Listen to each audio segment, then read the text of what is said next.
lot of people will be mad because it's like, whoa, you went against what the union asked for. And in the other direction, they do what they did, and everyone is still like, well, what the fuck? But it just died, and they got nothing, and now it's over. Like, what do we do now? There's no winning in this situation, honestly. But yeah, I think that there is a real difference between doing what the union bosses want and doing what the union workers want, because union bosses aren't infallible. Like, they're good. Like, listening to them isn't necessarily bad, but in this instance, it was very clear that a majority of the workers did not want this deal. So if I were in Congress, I would have rejected it, because again, as you said, Lance, like, the whole thing was DOA. Like, we all knew that this was going to fail anyway. So to just cast that vote in solidarity with workers, I think that would have been a really good symbolic victory. That being said, though, I think that it's not necessarily like a cancelable offense of the squad. No. I think that the problem is that the squad just isn't very politically savvy, and Democratic Party leadership usually runs roughshod over them.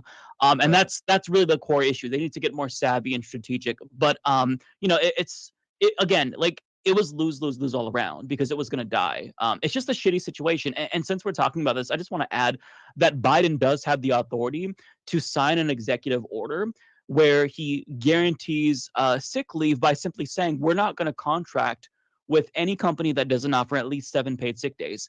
Obama did this before. Biden can do that. And then, I mean, these rail companies, they have federal contracts. That's how you effectively do it, like that. But he's not doing it. And the real test comes from the pressure. Like, can we exert enough pressure? Can the squad exert enough pressure on Biden to get him to do that? And that is where I think that anyone who's disappointed, that's where you kind of encourage them to move pressure towards Biden. I know that there's a lot of labor activity that is moving towards that currently, but that really is where the pressure needs to be, because that's how you accomplish this now. Yes, he failed the workers. The squad, it's a little bit ambiguous as to whether or not what they did was correct. I wouldn't have voted in the way that they did, but if they can get Biden to sign that executive order, it's a win overall. It doesn't matter. Yeah, I agree. I think there's a weird section of the internet that's obsessed with the fact that, like, AOC hasn't unlocked communism yet. Like, it's just this weird running theme, you know? Yeah, I was like, what the fuck? Come on. Oh my god, bro. Welcome to the first episode of the Nick and CJ show of 2023. Let's go. I'm one of your hosts. I'm CJ. What's up, Nick? What's popping, people? 2023. I let you guys know what's popping, my friends, my family. What's popping? New year. This is our been year. I'm looking forward to every single show we do this year. Like, this is gonna be a giant year for us. But man, CJ, that clip, and I was joking behind the scenes. I had great conversation. I had great conversation with Olayemi. Run, sister, run. These people was like, you see how their number one priority is to defend the squad, and he was like, well, people are canceling AOC because she's not a communist. Like, we are not even asking her of that. It's not communist to understand that you don't stand and break a railroad strike. That's basic socialist shit. They're not even getting to communist theory. Very basic social. It's their way. Shit. Nick, what he's trying to do, what they're trying to do is what he said with that line. I think that's the surf guy. What he's saying is the dumb workers want to get rid of the people we want. Come on. That's what they're basically saying. Yeah. Like, there is nothing. You tell me, what is the higher thing that this fake progressive squad can do to workers other than squash a strike? So this is the worst they can get, and they are still defending it. Still not able to land critiques. Still is saying, but we still should roll with them because there is nuance and because they need to learn something. Who still watches this shit, man? I think they're on the left. They said that this is not a cancelable offense. AOC breaking a strike is not a cancelable offense. Guys, we in the dear Lord 2023, and they still not have found a cancelable offense for the squad. Are you serious? It's 2023. It's not believable. And they still haven't found anything to cancel the squad over. So this is only one vote. We're not even talking about the Ukraine thing. What about funding Nazis? What about funding weapons to Taiwan? What about funding Iron Domes? CJ, this group of white boys plus Olayemi, but not her, but because she's she's smart. She stayed quiet during that era of shit liberty. I don't know how she survived, right? I don't know how she survived. Like, you have this it's literally unbelievable. They literally voted for DHS and ICE funding, guys. You understand that? AOC's first vote was to fund ICE. They voted for the Iron Dome. They funded police, and these white boys are like, we shouldn't cancel the squad yet.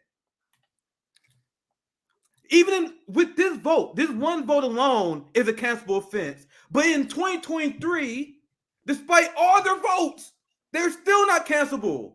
Are you serious? It's amazing. It's clowns. They are clowns. Every single last one are clowns.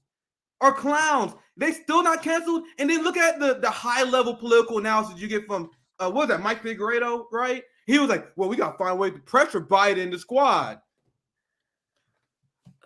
He's saying this in 2023 after the constant outside game that the squad and Biden do not listen to. He is still promoting the falsehood that we can put pressure on them. They don't give a fuck what you think. Joe Biden don't care. The squad doesn't care. AOC has an approval rating that is worse than Nancy Pelosi. And she ain't changing course. That she doesn't care. But you know what Mike Ferrero said? The super smart leftist with his amazing political analysis. Yeah, I know, man. It's just whatever, man. We got to put pressure on them. What does that mean, bro? Vote for him again? Nick. Go ahead, this you know how violently, and I mean figuratively violently, we responded to this vote, and the vast majority of just people, not just leftists, just people responded, and this is their response. So you tell me, workers, does that sound like a crew that's going to go to bat for you? They just had politicians break a strike and come up with this garbage excuse, and you think they're going to go to bat for you. Go ahead, Nick. No, sorry, CJ. I just want to read this comment because it came from our Central Savvy, and I'll pass it right back to you because I want you to respond to this as well. I knew David, but David and the Serfs, they live in Canada. They live in a country where everyone has health care. And they want to de-radicalize you. They want you to continue to follow politicians, even though their material needs are not only taken care of. All three of those people, I know for a fact, at least Surf, Mike Figueredo, and Humans Report, David Doe, they are rich. They are rich because of what they do. And they try to de-radicalize you. And to this point, I'll pass to you, CJ. I know you triggered the shit out of me with that video. Think about what they're saying. Other half. To my other point, think about what they're saying. The squad hasn't done anything that's a cancelable offense. Why do you think the squad voting for DHS and police funding is not a cancelable offense for these white boys, these people that live in Canada? Do you guys see how that's a class issue? And at RBN, class is race. Your race is connected to your class. The fact that these white boys are not going to be affected by apartheid violence, that's why they're able to buy. They're like, oh yeah, I know AOC voted for. They voted for police funding. They voted for Iron Domes. I know they sold weapons to Nazis. Not a big deal. You guys see how that's a problem? That's not a small disagreement. That's a problem. That's a problem, guys. These are a group of white people that are essentially telling us not to cancel our oppressors. We should apologize for our oppressors. And that is such a great point because that's what they're saying.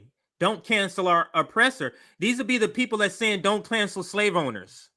If we was back in before 1864, these would be those people saying they're on our side, but saying, oh, I don't cancel the slave owners. It's just a little plantation. It's just a little rapey rape. It's just a little bondage. Come on, guys. Everybody's doing it. Yes. That's exactly what they would be doing. That's exactly what they would be doing if they was in 1960s. If they were in the 1850s. The exact same goddamn thing. And now you guys see why RBN, why he jumped into independent media. CJ, what did we say since day one?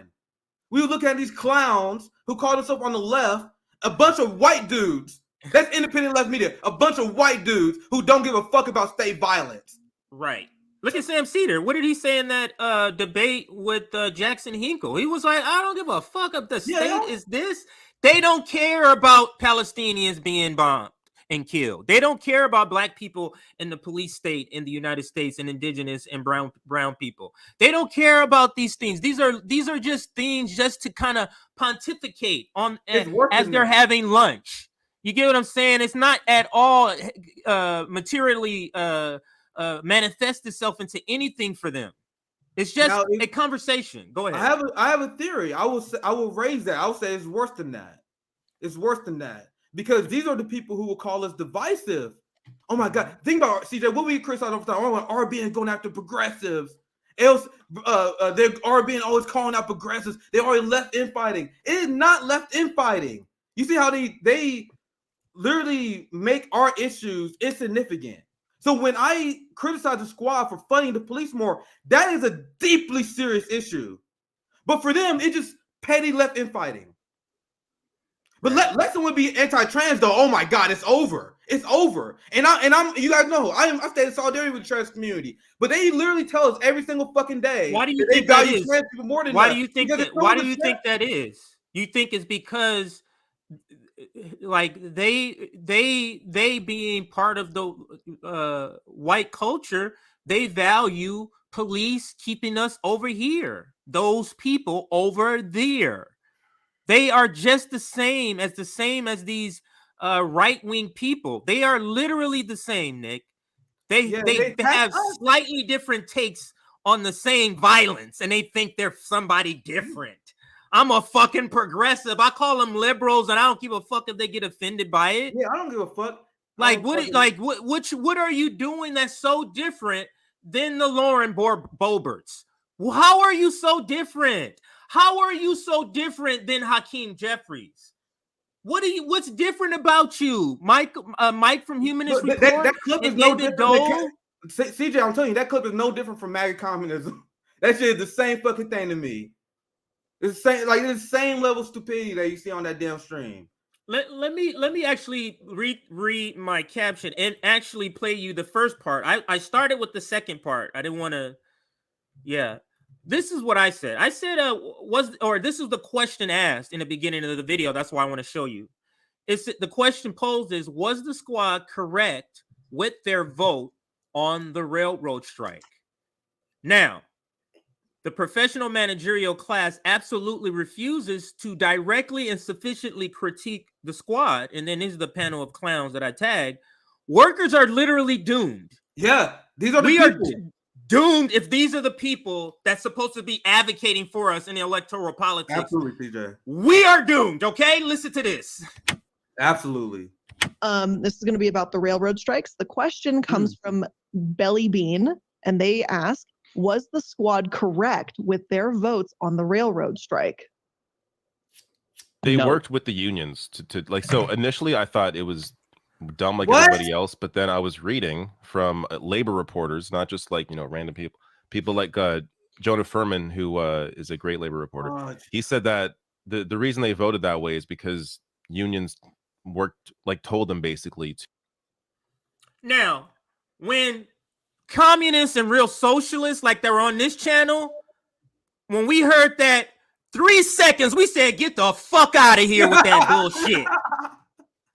That's what advocates of the workers said. That's the reaction of advocates for real workers.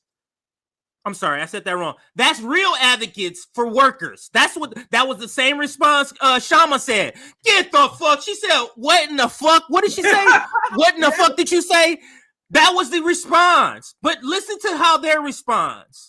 Yeah, to the bullshit narrative. Go ahead. Sorry, CJ, but I'll put this comment up, and I saw everyone saying it. It's the obvious. You guys see how they're repeating Ryan Grimm talking points? I do not think that shit is a coincidence. They got the fucking memo. They got the talking points, and they are literally acting it out. They are. I can't believe they're doing it. They are actually dying on the hill with them. CJ, I told you. I thought when AOC and the squad were fully exposed, I thought they would then hop off the bandwagon and then pretend they was. It's worse than I thought, guys. They're not feeling secure on this decision. They decided to do this, Nick. They clearly aren't, because look how far from when it actually happened that this clip is even coming out.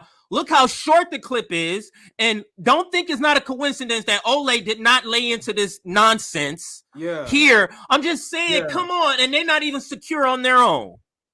They're not even secure in what they're seeing in this video. So they know they're on shaky ground, Nick. They know what we see, they see. And wait till I show you this tweet from the DSA. And they put out, we're showing solidarity for ALC. Oh, Jesus. The comments, they're getting destroyed in the comments. Not like destroyed. So, but let me finish this clip first. And it's we only got 30 seconds into it. And to your point, just quickly here.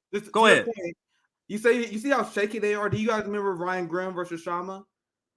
They are shaky. Imagine if they got an inch of pushback here. Imagine if RBN and our Shama or any of our allies is grilling them and asking them questions. That will expose the shallow anti-intellectualism that is the boutique left. But go ahead, CJ. It's like these people with degrees, they know when to act stupid and gullible. They know when to do that. But the problem is you don't play it well. You don't play your gullibility well because you can't have this high level analysis in one era, and then when it gets to work, or somehow you just don't know what to do, like what he was trying to allude to in the previous video. Oh, they just don't understand this. They need to learn more. They need to. What do you need to learn about no? To strike and right. It's completely a joke. Yeah, exactly, and I agree. Thanks for this super chat from CB Jamrock. Poor Ole. I was thinking the same thing. I just like, man, I feel sorry for her. When we reacted to the first panel, and we was like, she probably had no idea what she signed up for. Like, she had no idea, and now it's like, man, this is a horrible. This is not a good look, man. You're surrounded by shit libs here. I mean, of the shit libs. Shit libs of the shit libs. Go ahead. Yeah, and I'm finding out that I didn't know this because I've always referred to the dumbest person in white left media. I always said was the voice on Majority Report that talks off screen. And I didn't know it was this guy in the bottom right hand corner. Binder. Yeah. Yeah. This whole time I did not know that was him until somebody just told me. It was like, yeah, that's the guy you keep saying is the dumbest person. That's the dude. And I was like, that's him? Matt Binder. And I was like, yeah. Matt Binder is the dude who's so deeply unserious. He did a giant expose, wrote a whole fucking piece about the fact that Jimmy Dore had a burner account.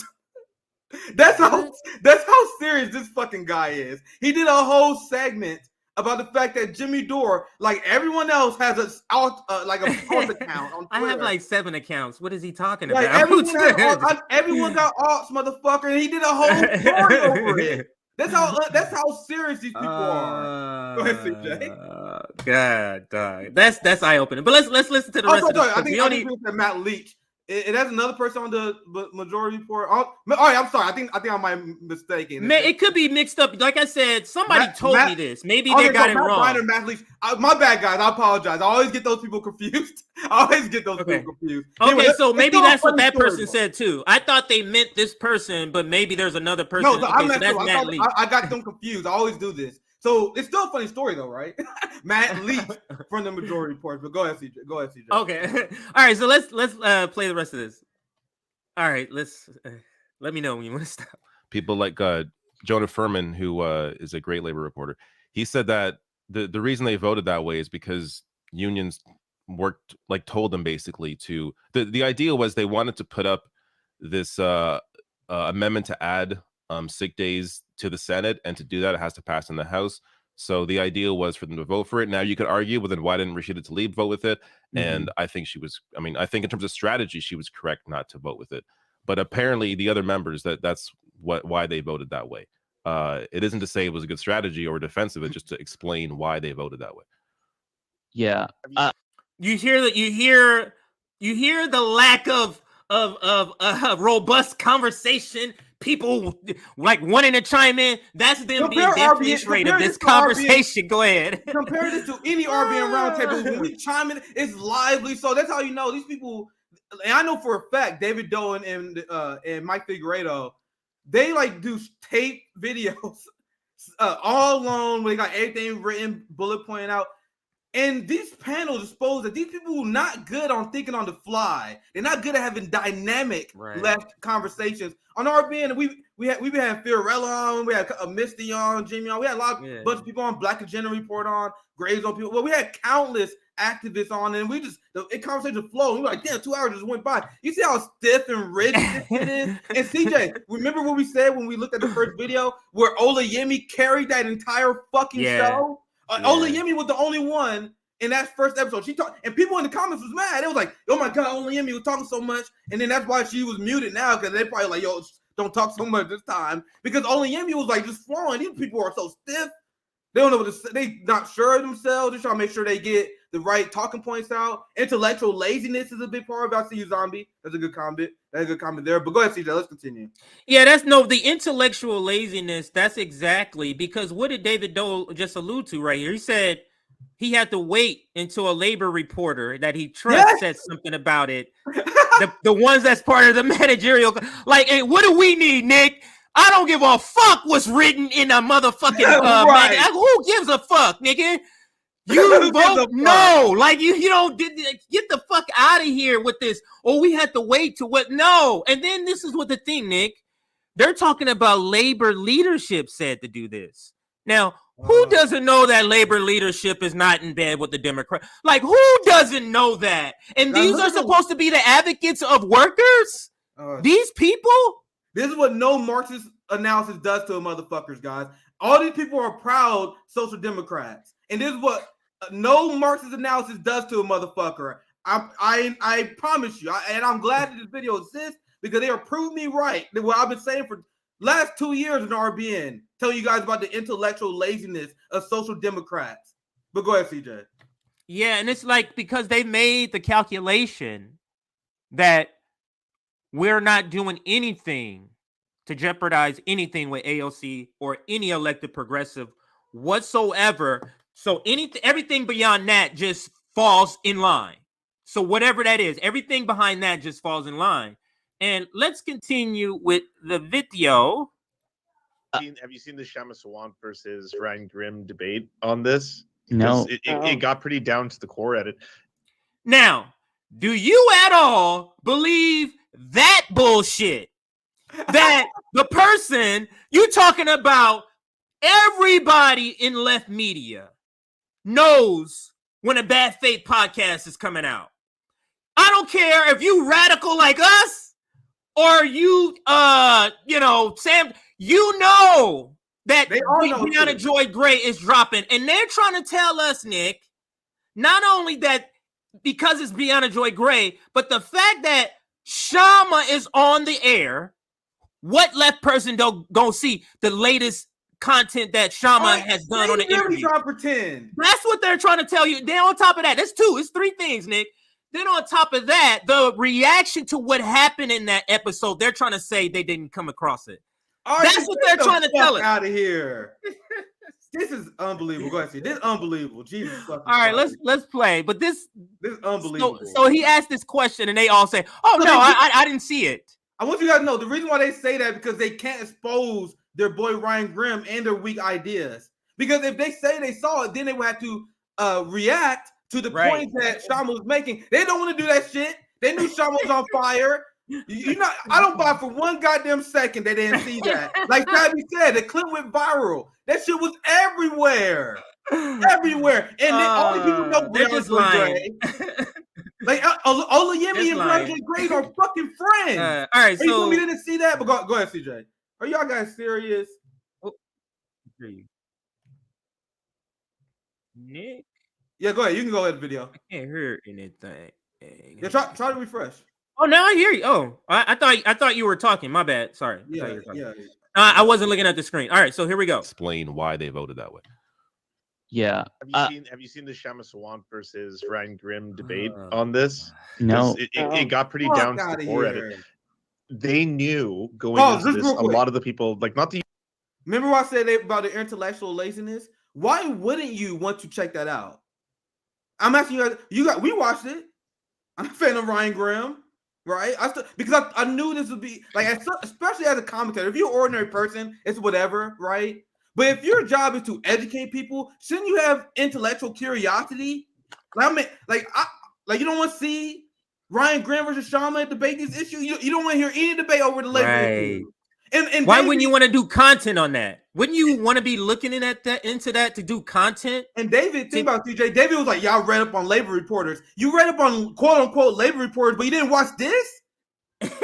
what are you doing? You were exposing yourself as deeply unserious. Yes, because if it's true, let's say they didn't. And the thing is, the professional managerial class will do something like this where they will intentionally not go watch it because they know what's there. And they could, maybe you did that, David, maybe to keep yourself honest so that you're able to say, I haven't watched it. You go, I heard everything about it pretty much, and I'm not going to go watch it so I can say I didn't watch it. But the absurdity for people to believe that these people have not watched it at this point, that you haven't heard nothing, that you haven't, you know what I'm saying, haven't heard the backlash at all, and you have no curiosity whatsoever. PJ, sorry, real quick. See, the Surf is on Twitter all the time. Yeah. All the time. He's definitely plugged in. Like, it's not like these people are like plugged out. You know, I'm doing shit. You know, I'm an engineer. I'm trying. No, the Surf is the most plugged in motherfucker on Twitter. Everyone sees this guy. He's a big blue check. I think he said he watched it. He watched it. No chance. No chance. But anyway, sorry. Go ahead, CJ. But yeah, let's finish listening to this nonsense. No, it got pretty down to the core at it. They knew going into this, a lot of the people, like, not the you're totally right. Everything you just said is 100% correct. It's what they were asking the squad to do. But this was a DOA, and they should have recognized it as such. There was no way that this was not going to die in the Senate. And it's one of those things like, so what are the two options? A, you don't vote for it, and you hope that enough of you have a strong enough contingent to shut it down, period, because that's what you'd have to do, so it doesn't even go to the Senate. Or you do it that way, knowing full well that it'll die in the Senate, but at least you tried to add the 5-day tax. Go ahead. What he's saying is absolute BS, because you saw the debate, and then this is your takeaway? Yeah. Wow. What did that say? That means that tells you, Nick, is that they have literally made the decision before any evidence and any future thing that happens. The decision has been made, Nick. We're going down with the ship here. The decision, Nick, this is absolutely indefensible, Nick. And it's terrible that they have made the decision to buy the garbage that has been sold by this narrative that Ryan Grimm and all this nonsense that's going on. Because what they're trying to say is a minority of workers, because understand, there are the minority. If some workers came to you and say, go vote for this, understand, when you know that the vote has been authorized 55%, that means the vast majority of workers. So at the very best, you're saying AOC and them decided to go with the vast minority of workers will and do this. That is the best case scenario for this argument, Nick. It's that you did what workers did, and yeah, I know they were the vast majority. Why are you doing that? Who does that, Nick? Who goes, hey, who lost this vote? Now let's go with that one. Who does that? But that's what they're trying to convince us. And this is where the professional managerial class literally have zero respect for workers. Absolutely. Because you're trying to sell us this, and on your face, you can see David Dole does not believe this, but he knows he has to say it. Yep. Absolutely. He knows he has to say it in the same way that Marianne Williamson had to say something about January 6th if you're a Democrat. You have to say this. Go ahead, Nick. No, you're on fire, man. That literally perfectly said. Perfectly said. Let's continue. Yeah. We let the video finish. Yeah. On is the other problem. But it's weird because it's one of those things, like a union, like anything else, it is fallible. It's human. And the leaders of a union could be wanting or saying things that are not directly in the interest of all the workers, at which point it's up to the people within the union to be able to say we have to change our management because the union heads are not in our interest. But this guy, something about this guy is fishy to me. Yes. Because he is the one that's trying to lead the narrative in the line that's being sold here. Yes. And what he's trying to do is like, oh, this is not me.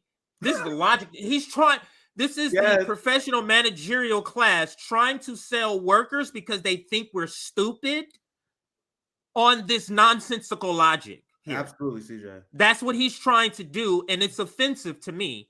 Yeah, you are so on point because he is in I thought he was reading a question earlier, but I didn't know he was the one who brought it up.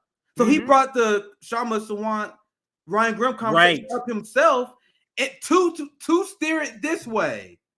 This dude, this is the reason why he propped up on Twitter, he propped up by the establishment, because he is the Joe Scarborough of the Justice Democrats. This is an amazing propaganda performance on behalf of the Smurfs.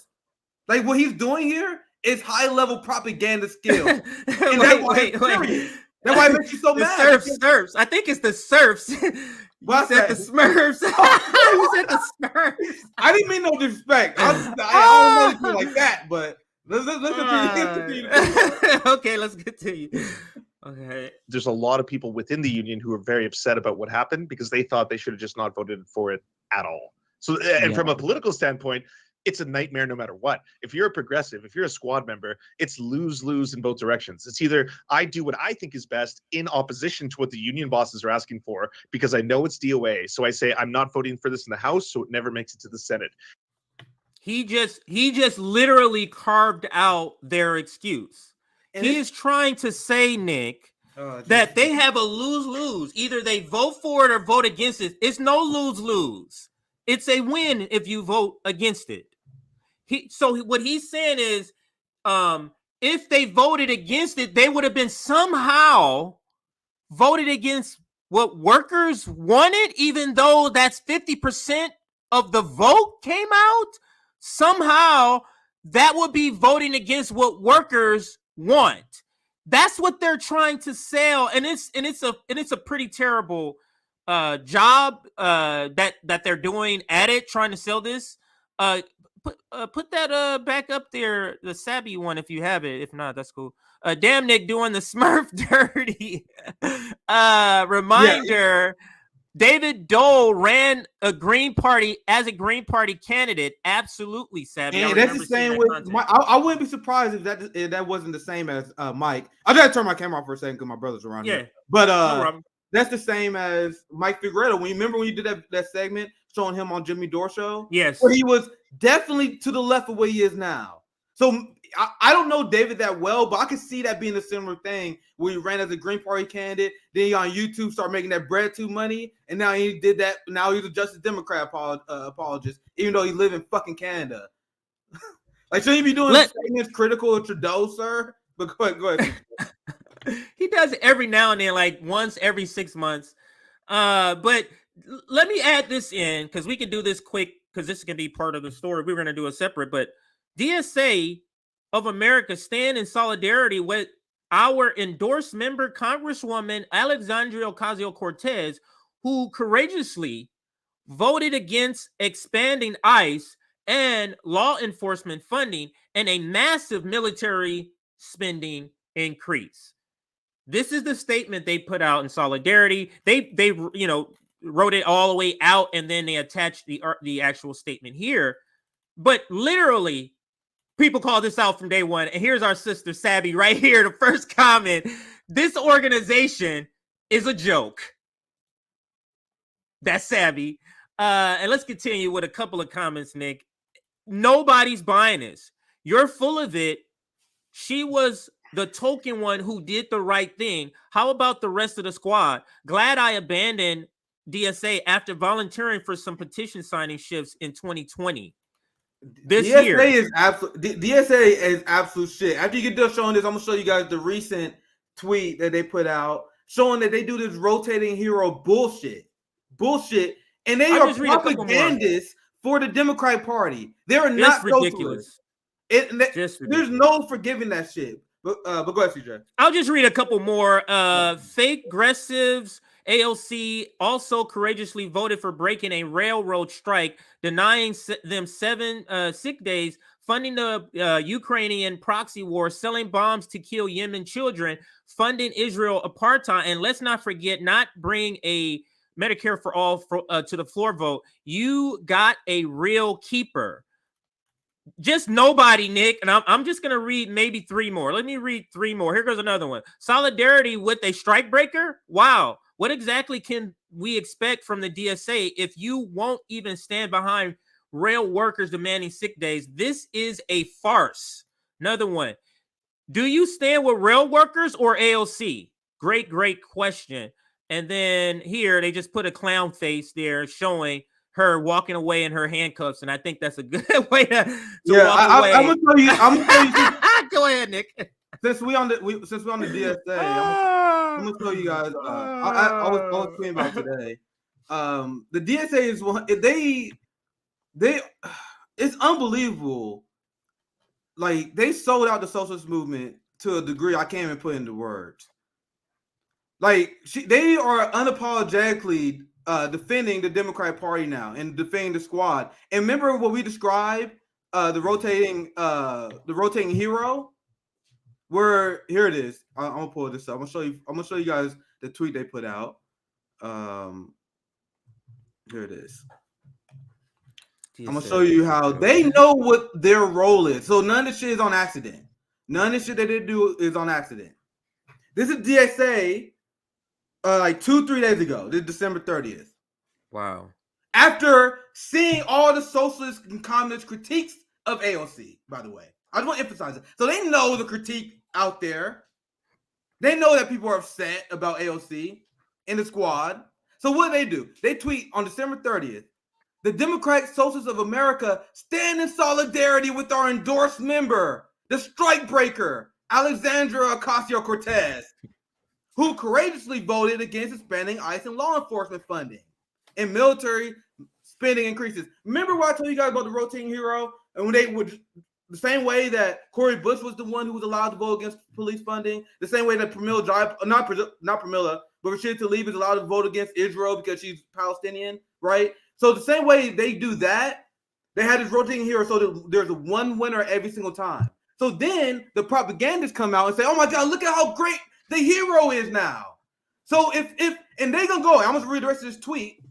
They explain why voting for this is so horrible. So instead of making this tweet about praising AOC, why are you not calling out Ilhan Omar, Rashida Tlaib, right, Bush, who voted for it? You guys see how they ignore the people who make the obviously bad vote, and then they praise the hero and they ignore everything else that happens. So let me read the rest of the tweet.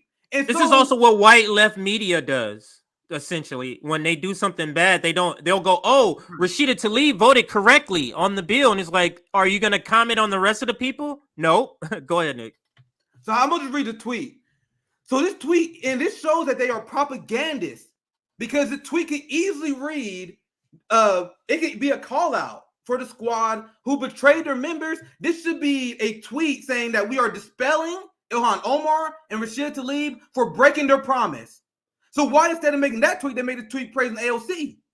So let me read the rest of it.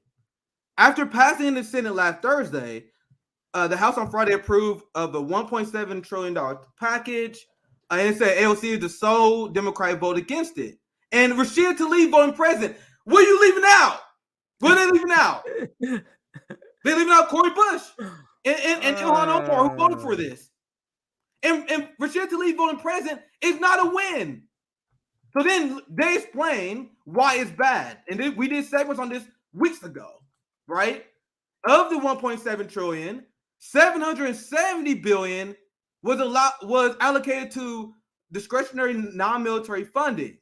Mm-hmm. But 82% for DHS, 8 billion for ICE, 16 for custom border protection. So when Ilhan and Cori Bush vote for this, they are voting to fund ICE.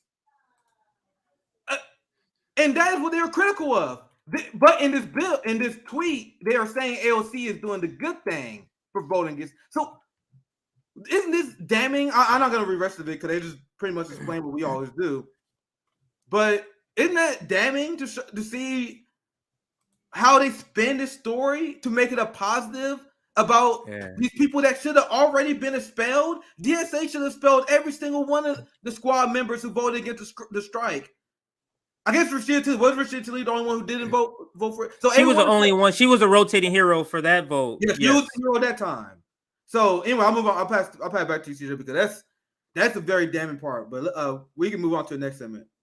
Yeah, let's see if we can. I'm gonna go ahead and do some announcements here. Our first announcements of the year.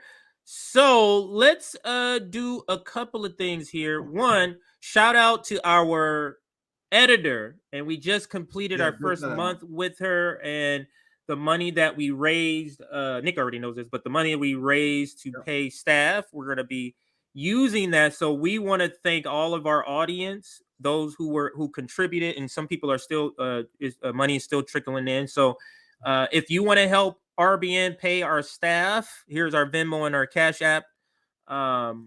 Erin is doing great work. She's the one that's doing the thumbnails and cutting the videos. She's doing absolute great work. Very creative with her thumbnails. So make sure you contribute if you're able to do so. $1, $2, $3. But we have a Venmo.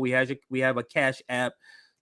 So send whatever you can so we can keep our staff paid adequately. And we just simply I just asked her, hey, what do you want to get paid? And I like that feeling, being able to raise money and just pay what the person says, this is what I'm worth. And I love that feeling, Nick. So anyway, so make sure you contribute if you are able to do so. Also, we have our Patreon.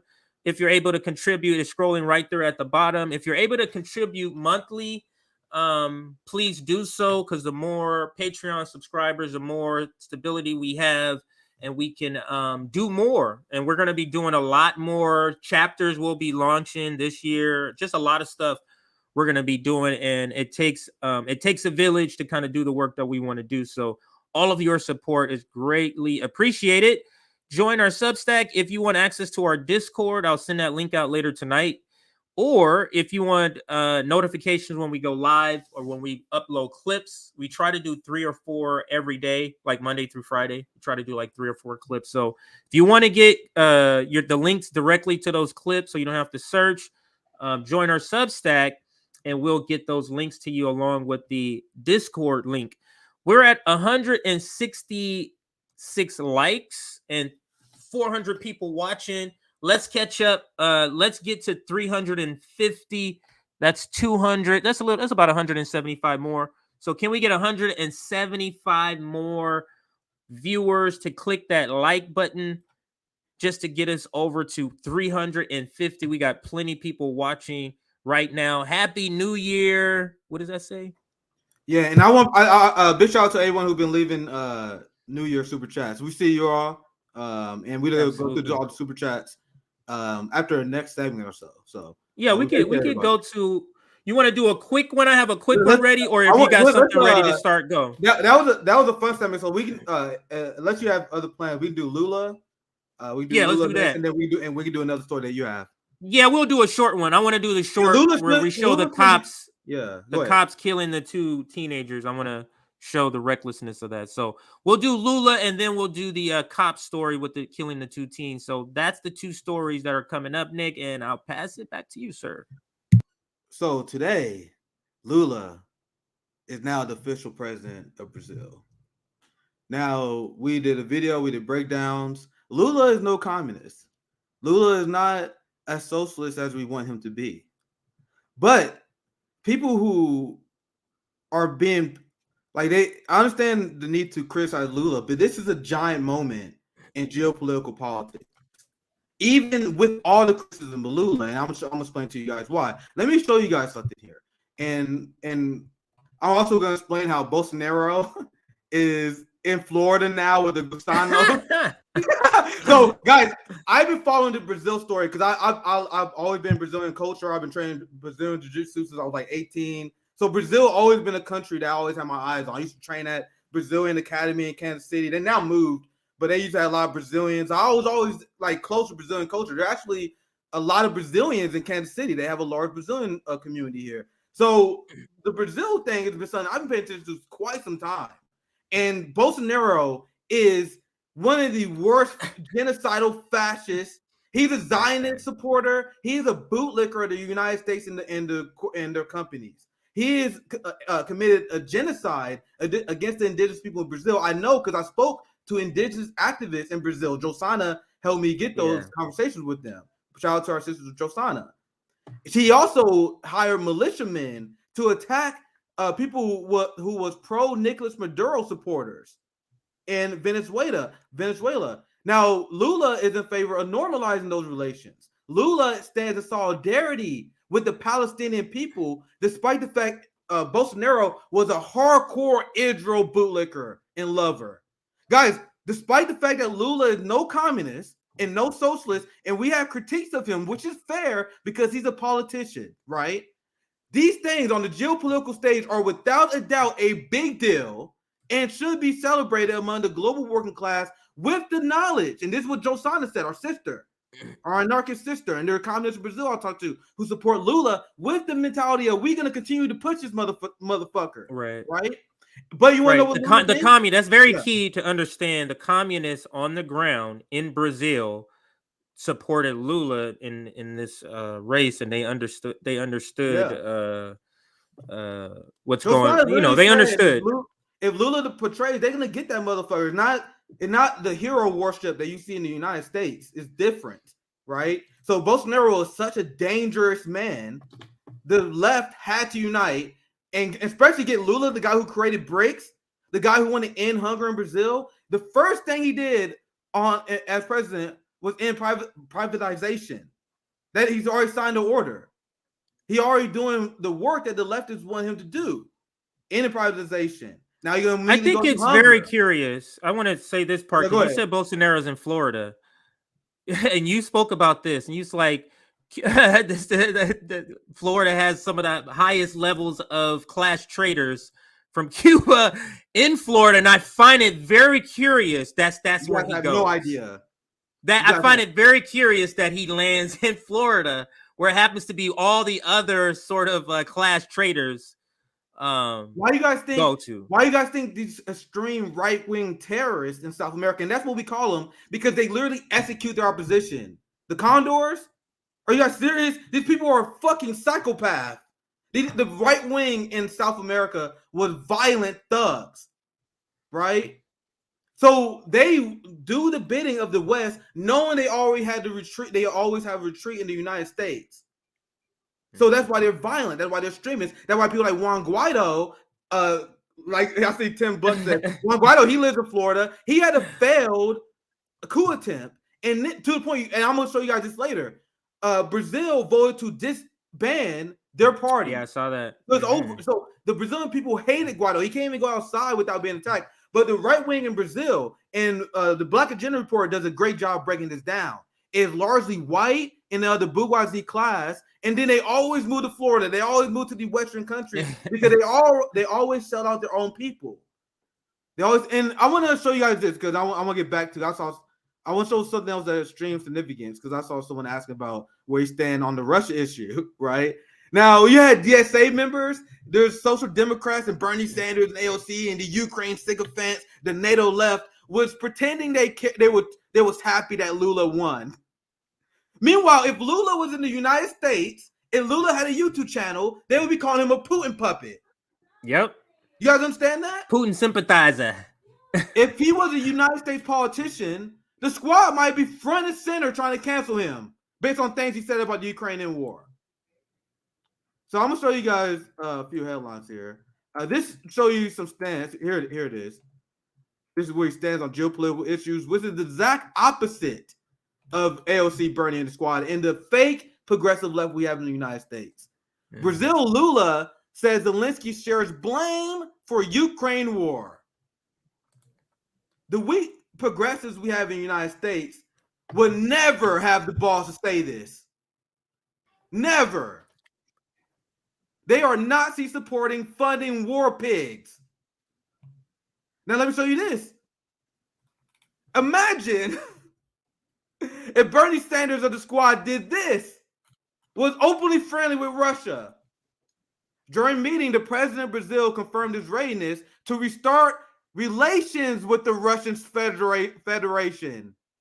Nigga, they created Russiagate for this.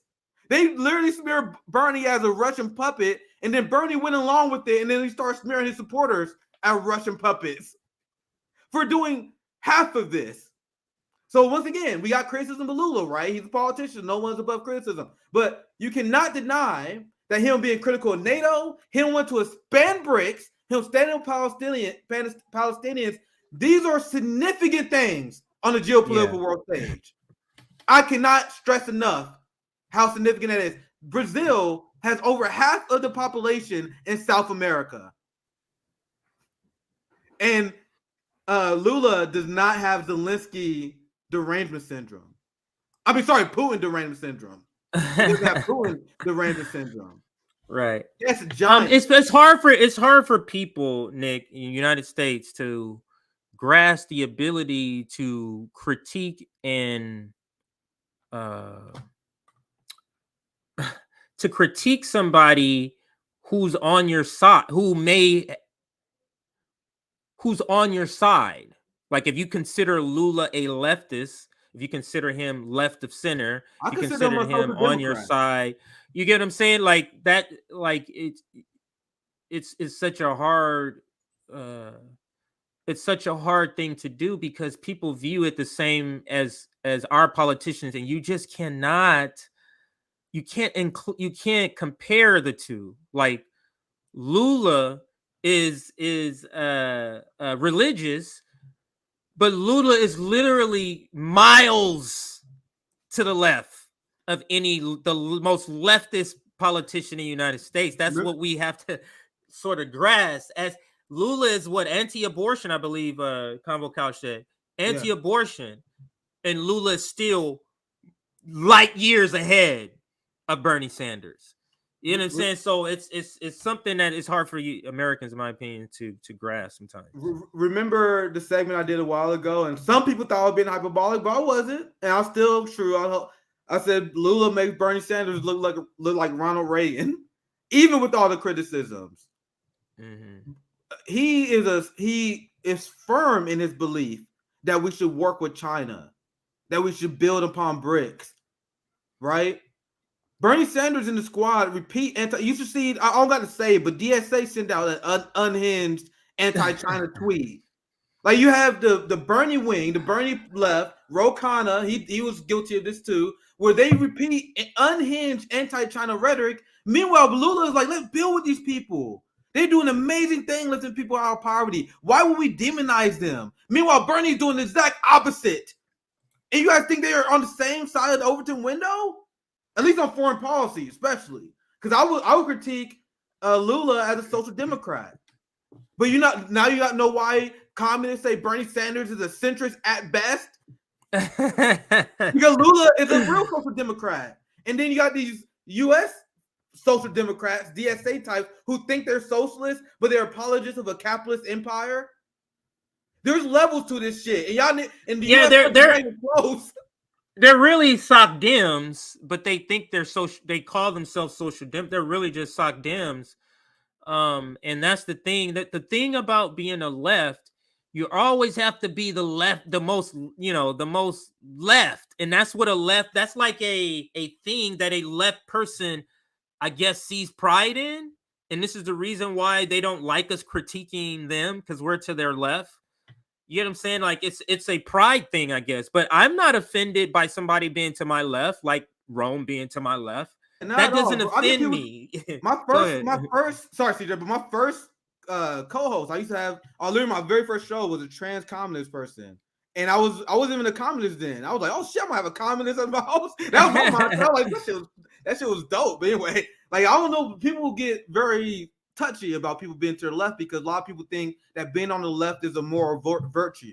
right? They don't really have principle. They're like, I am a morally virtuous person, so I am on the left. So when someone out left them, especially if they got critiques of their politics, they don't know how to deal with that. So they come up with bullshit like horseshoe theory. Oh, he's not to my left. He's so to the right. Oh my! That's when they come up with bullshit. That when they say, "Oh my God, communism." I hopped on the boomerang and somehow I came to the other side and all kind of shit.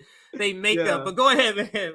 So last thing, because I'm gonna continue, because Lula is something that we're gonna continue to cover on the channel. I've been waiting for this for years. I cannot overstate this. I remember when Lula was locked up, man, and Glenn Greenwald played a very significant part of freeing him.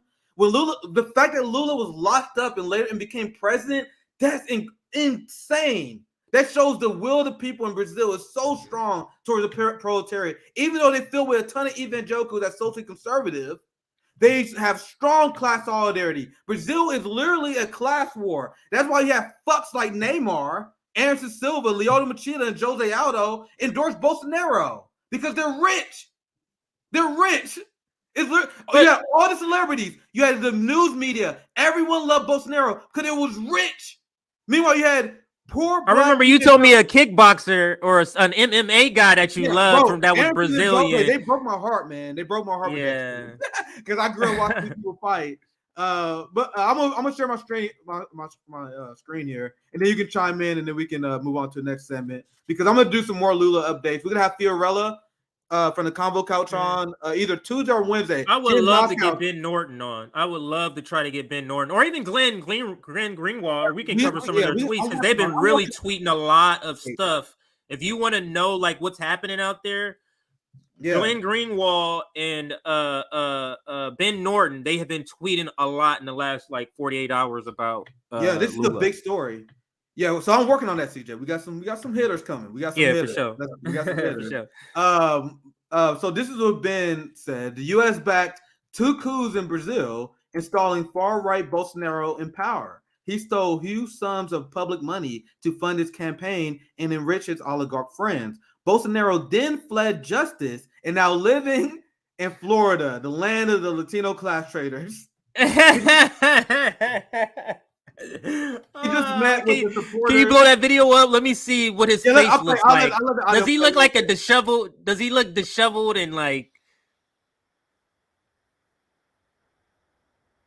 he got to be like a fall from grace? He's like, wow, I'm in suburbia. I went from being at the top of this country, killing shit and causing havoc. Now I'm in Florida.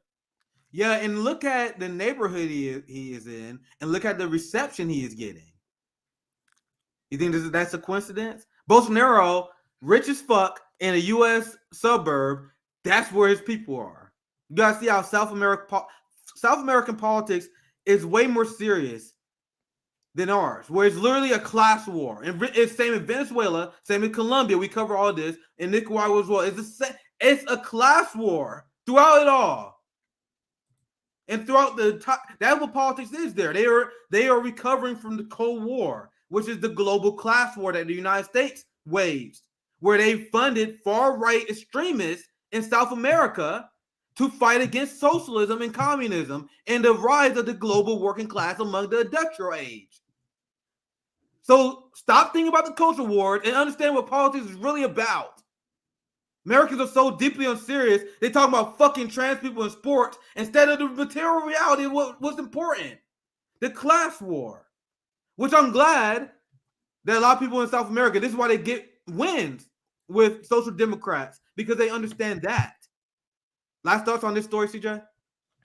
Yeah, no, just piggybacking off what you just that final word, and that's it's just a deeper understanding of class, and I believe it's because there's a lot of in these countries in the global South, these are the people that capitalism is living their working off their backs right now. It's off the global South. So it's amazing when you're in that class how you're forced to sort of have a good class analysis of what the fuck is actually happening to you when you're at the bottom of the totem pole. And I think that's what the United States severely lacks. What Vivek referred to as saying the United States is overwhelmingly, the left in the United States is overwhelmingly middle class, and they don't want to hear about poverty. They don't want to hear about that. They don't want to hear, Nick. They don't want to hear about black people getting killed by the police. They don't want to hear that, man. They want to hear about, 6-figure salaries, and they want to talk about, did you say your pronouns right? Yes. Which is great, but I'm just saying, it's all no other. Yeah, that's all they care about. So, and this is the last thing I want to show, because I had this in my notes. I want to make sure I show this, and this is why I was showing how it's a big deal for Palestinians that Lula won. Bolsonaro is a hardcore Israel bootlicker, and you see this. I got this from Western news media. This is actually a hit piece on Lula. What? And they talk about how Lula has ties with Iranian terrorists, and it's like, but I read this. I'm like, base as fuck, because Lula.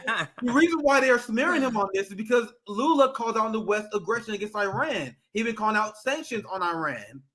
So anyone who speak out against Western aggression against Iran, the DPRK, China, they smear. So I just want to show you why. And that's probably the reason why, Nick, CNN, yep, MSNBC, it's almost like Lula didn't just become president. I'm like, literally, I think I got one of them, not one of the big names, but a affiliate of one of them did something, and literally there's nothing else you can find in any CBS, none of these news outlets are not even covering him swearing in. What does that say, Nick? That is saying they don't like what the fuck's going down there. Yep. And something could be in the works of what's going on. They don't really want the people to be invested in understanding of who is even there, because what if he's not there that long, according to their plans? You get what I'm saying? So why are we going to even tell you about Lula? Because we got plans for him not to be there that long. Absolutely. I want to move on to super chats, and now pass to you, CJ. Yeah, absolutely. You can do the next story. I'm gonna put the people who wish happy New Year's to us. Big shout out to Steve Wolfbrand for the happy new. He said happy New Year, Savvy, as well. And here's Steve once again. Thank you for the generous super chats, my friend. He also said happy New Year, CJ. I'm in Echo Park. We should get together for some community mutual aid, and we building up the RBN chapter. We're gonna be doing that. And Steve, we're gonna call you bluff, guys. We're gonna call you. If you guys email us, if you hit me up and like, y'all, I'm in Kansas City, I want to help you guys out, I'm gonna call your bluff, and I'm gonna be like, all right, let's do this. So I'm letting you guys know. We're planning, just so everybody know, we're planning an RBN meeting soon. And we're gonna be talking about, we're like RBN is serious. Like, you think me and Nick is like, this ain't no more talk no more. It's time to get out in the community the way that we want. We need y'all support, and that's another thing that's gonna be different this year. Ain't no bashful asking no more, Nick. Yeah, we need y'all support. I'm doing Rome. I'm doing Rome style. Like we need y'all support. We want to be able to do this work out in our communities, and that's only going to happen with y'all support. And we're going to be launching chapters. Go ahead, Nick, with the rest of the super chat, sir. Thank you for the 199. Neymar says he isn't black, even though he is. Really, man. See, that's my problem. Who's Neymar? Neymar. He's actually the leading goal scorer for Brazil. He actually broke the record. Oh yeah. He's a really great soccer player who I love watching for quite some time. The same with Anderson Silva, Jose Aldo. I love those fucking guys. But I didn't know that shit that much about like. Well, let me speak on this. Let me speak on this only because I grew up with the Jamaican cat who kind of. It's that they don't think that them saying they're not black, meaning they're not African. They see the phrasing of black as specifically Africans in the United States. So Jamaicans, a lot of Jamaican people, for example, and I'm assuming Brazilians might think this way too. Maybe that's why he's saying that. It's not that they're saying, oh, I don't want to be African. They don't see the word black as African sometimes. So they don't see that as synonymous. And I'm saying that because I know this Jamaican dude, my Jamaican good friend, he explained this like that. It's not. He's like, we're African. It's just that I'm Jamaican. Yeah. Black means you're born as a black person in the United States to them. Go ahead. Yeah, for sure. So CJ, I'll pass it to you. Any other super to tell me we'll get to. Absolutely. One quick thing, because we love what our community is doing, love how you're responsive to spreading and sharing our streams, because just like that, we got our likes up. We're at 269 likes. We're trying to get to 350. So 350. Let's see if we can get to 350. That's another 80 or so, 70 or 80 or so. So let's see if we can get to that. Excuse me. And the next story is this quick story, and I'll just put it up there just for now, and I'll continue with the announcements. But the next story coming up, everybody, is the story of these two young ladies losing their lives because of a reckless police officer. So we'll get into that story in just a second here. But let me read some of your comments here. Let's go. Yeah. Let's see. Afro-Cuban, Afro-Brazilian, Afro-Colombiana, or Colombian, and so on, but they are a part of those communities. Yes. I think I get what you're saying. And I've been to Colombia before. I was in Cali, Colombia. It was kind of a culture shock to see black people, or black people saw me and thought that I spoke Spanish. And I'm sure I was a culture shock for them as they were for me. Just seeing people who look just like me, but didn't speak anything but Spanish. So that was a culture shock. But yeah. Nick, here goes another comment. Yeah. Nick, I contacted RBN by mail twice, no reply. We'll make sure what was it? Yeah, we'll make sure. But the thing is, we need to get we do need to get some more people as far as staff and email and administrative is part of the staff we're looking for. So if you are interested in volunteering with RBN, I'll get the email up there in just a second. I've been replying to people on Patreon too, so I've been trying to catch up on that. So now let me say this part, because I don't know what was sent. Because we got a comment before, I've been emailing you, and I'm like, yeah, you emailing us, and then it turned out they was emailing us about a song they want us to rap. Oh, like we're not gonna respond to that. Yeah, like we're not gonna respond to that. So if you're emailing us about some serious shit, we're gonna respond. But RBN's email is not no catch-all. Like you selling us some stupid shit. Literally, we're not responding to that. We're a serious organization. You sending us, here's my rap. We're not a production company. We're not gonna respond to a rap. You know what I'm saying? So if you email us about real shit, we will absolutely respond. Now, this is our email, revblacknetwork@gmail.com. We do have our own email that I don't want to give it out yet until I make sure it's working. We will be switching to that this year, and just a lot of stuff on our website and everything. But if you are interested in volunteering for RBN, we need people helping us with our social media. We need people helping us with some administrative, keeping our calendar, that type of stuff. If you're interested, you can give us an email. Shout out. Make sure you include that in your the subject line. So that's all I got for announcements. Let's quickly cover this story, Nick. I know you saw it because I saw your tweet. Yeah, I know you saw it because I saw your tweet. But this is just a tragedy here. And let me blow it up and read it to everybody here. And this is from Incarceration. Oops. I think I said that right. Here is the tweet. Cops escalated car chase in Baton Rouge yesterday, blew through a red light. Cop slammed into a third party, killing 2 teenage girls, critically injuring brother of one of the girls. Cops then blame it on the man whom they were chasing, which is routine. And they don't even show. They don't show no empathy. They don't give a fuck about taking, like, if I did something like that, like on an accident, I will feel that will destroy me. Like I would do everything I can to try to reconcile that. But police, and as the guy said, as routine, they just regularly blame the person they're going after. But go ahead, CJ.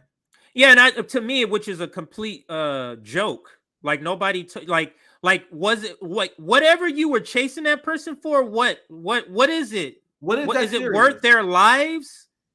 Like, is it worth other people's lives for you to let a slave get away? Because that's essentially what they're doing. And maybe they can't do it. Think about that, Nick. Maybe they can't.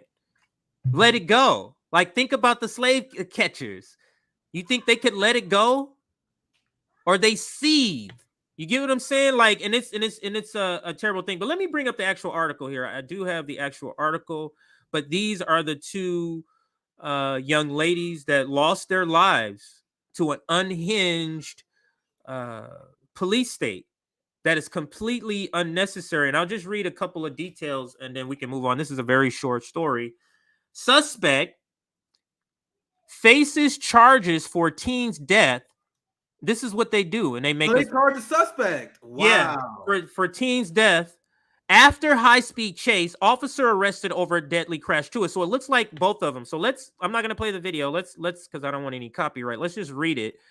Baton Rouge, and I blew it up a little bit. 2 teenage girls were killed when a police unit reportedly crashed into their vehicle during Saturday morning's high-speed multi-parish chase that ended on 110 East at Darrow Rippey. I think that's how you say it. But this news was delivered on Christmas Eve to a family, Nick. That is going to be Christmas will never be the same. Ever. I can't even predict what that would do to me, man. You guys would see me go through a fucking dark turn. I was straight. At that point, it's all militant. It's nothing but militancy for me at that point. I literally can't even imagine what that would do to my psyche. But go ahead, CJ. Yeah, and it says, according to Baton Rouge Police Department, the chase started in the capital city shortly after officers learned Tyquel Zanders, I think that's how you say his name, broke into a family member's house on Blackwell Drive, then stole one of their vehicles. A witness shared images of police units chasing the stolen vehicle down Government Street because between Acadian and downtown. At some point in the chase, Zanders led officers into West Baton Rouge Parish, resulting in a deadly crash with an unrelated vehicle. Officials said the crash happened on LA1 in Brushley, not far from the city's police station. It claimed the lives of 17-year-old Maggie Dunn and 16-year-old Caroline Gill, who were both students at Brushley High School. Authorities confirmed Saturday evening that Liam Dunn, hold on a second, something popped up. Liam Dunn, Maggie's brother, was also in the vehicle at the time of the crash. The ULL freshman was last reported to be in critical conditions. Sources say the crash involved an Adidas police officer. Witness claimed the officer ran a red light before striking the victim vehicle and pushing into the median. Sunday, the Adidas Police Department said the following on social media. The Adidas Police Department is saddened by the tragic accident that occurred. We wish to offer our serious condolences to Dunn and Gill families. No. Wait, one second. What was your guys' procedures? Did they break routine? Did they break routine? No. The only reason you guys sorry is because it's happened. You guys are not upset because you guys are endangering the public with these insane car races. When you guys can find this guy in the car later, they didn't do anything to break your rules. This is the consequences of the culture that you lead, Addis PD. You understand? Nick, he stole it from his family's house. Then why couldn't they just go to his family's house and wait for the motherfucker to show up, Nick? Yes. There's 1,000 ways to handle this stuff, but they hire cops who are bloodthirsty psychopaths. You can only they watch, psychopaths. call it. They watch Grand Theft Auto, and they really think they're doing high-speed chases like that. They're like, this motherfucker got 4 stars. Let's get him. He got 4 stars. We gotta fucking run through red lights, do a pit maneuver on him. The cops are crazy. This is what propaganda influenced this as well. Remember, the guy stole a car, and now you're trying to say he's going to be charged with this? It is the insanity of our fake criminal justice system. It's a fucking joke. That is a fucking joke, Nick. How is that? The guy stole a car, and somehow now he's guilty because you decided to go on this high-speed Grand Theft Auto chase? Unbelievable. And now the taxpayer got to fucking pay for that. So you guys are getting charged for all of this shit. Yeah. And that lawsuit, because they definitely will be paying tens of millions of dollars for these 2 lives here. Yeah, but and fiscal conservatives are going to be quiet about that. They always are. They're quiet about the millions in lawsuits that is taxpayer funded. That the police are responsible for. No criticism of that at all. They're the blue line. We support the men in blue, even though they cost local cities millions of dollars because of lawsuits. It's unbelievable, the American people and how they think. But go ahead, CJ. Yeah, I think we can close it there. I just want to say this is terrible. And what comes to my mind is the trauma of the survivors of this family. Yes. This is literally, Nick, terrible for a parent. This is devastating for a parent. Just think, I got my teen to a teen. I got them safely out of their teens, almost to adulthood. And they're not doing anything but abiding by the law and staying in green light. So they're driving, but the cop runs a light. Chasing a stolen car, sir. And you trying to tell me this is sensible to you? White America? This is sensible to you. Is it worth these 2 young ladies' lives to catch a black car thief? Is that worth it to you? Just terrible. And I mean that's all I got. I think we can move to the Tim. Yeah. So Tim Pool story. That's just terrible. That story is absolutely heartbreaking. So, we can. There's gonna be more of a discussion segment. Also, kind of funny. Yeah. Because Tim Pool came out in favor of reparations, and when he did, chaos ensued. I haven't seen this. So you're breaking this to me. I know I broke the other video. I haven't seen anything on this. I hit you with this last second. But I want to hear about this. I saw this over the weekend. I was like, yo, what the fuck is going on?